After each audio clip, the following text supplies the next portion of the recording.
Right then, let's do a track day report. Can't call it a race report because it's not really a race. So, car ran really well. Oh yeah, I was probably, in fact, I was scared of it. I was scared of breaking it again. So took it really easy. Nowhere near the limiter. We were probably one of the slowest cars there, but yeah, just nice to get back out on track and just forget about COVID and the world for a good few hours. So yeah, that was good. The only issues with the car is the gauges are underneath where the stereo would be, and they're just too low. You can't see them. So we've got oil pressure, oil temp, no, oil pressure, voltage, and water temp, and they need to be up on the dash where you can see them. So that needs to be addressed. The other issue is I haven't got the footage from the dash cam because unfortunately I left it in the car, so I haven't got the footage from that. But you might see it in the video that I've played. I've got a slight hesitation, and I think that's fuel starvation. So I'm going to look into getting a swirl pot basically, which will hold fuel for us, and then that should hopefully keep it level. If it's not that, it might be something else, but I'm thinking it's a fuel starvation problem. And the last thing was I cooked the rear brakes.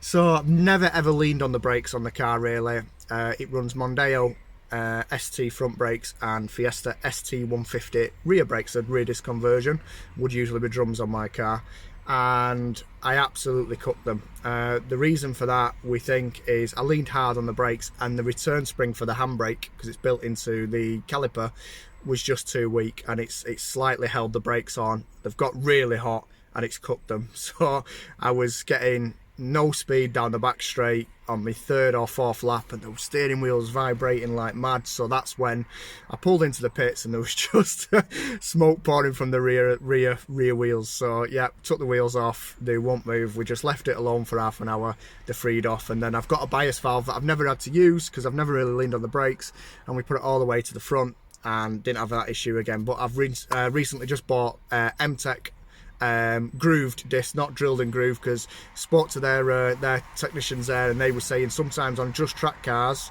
the drilled and grooved, they can get cracks on them. If it's a road car, not so much, but because they get so hot on a track car, so we went for the grooved option and went for yellow stuff pads. So that should be a fit and forget hopefully. And I've bought new return springs for the handbrake. What else? Again, like I said, I was scared of the car. I was scared of the track, to be honest. There was a lot of expensive quick cars there. And, you know, in the afternoon, I started to just race my own race, and people were very respectful, but I sort of just hugged that inside line, and I just didn't let go of it because I was just worried that, you know, people flying behind me. So, yeah, I think, obviously, I've got another track day coming up. I'll explain that in a bit. But, yeah, I think definitely just have more confidence in the track and more confidence in the car. Again, like I've mentioned, unfortunately I didn't get the dash cam footage, and the camera that mounts the roll cage was just not performing. So I haven't got any of that footage. Once I get back to the car and I can get the card out of it, I might just do a couple of hot laps out of it and put that as a separate video. So if it wasn't for Pete, who filmed and helped me edit this video, there wouldn't be a video, to be quite honest with you. We put his camera in the car, and it's mainly his footage from outside the car as well. So absolutely thank you very much. So that leads me on to thanking people. So this genuinely wouldn't be possible without people like my friend Pete, who helped me film, and he's just all around good guy. My uncle, who definitely makes this possible. You know, and we work together, and we, you know, I won't go too much into that. And then obviously just family and friends. Without support, you just can't do it. So really massive thank you to them. And one last thank you is to Bren Maud, who is racing in the G40 Ginetta Cup. Now, you may know that from the touring cars. They support the touring cars most of the time.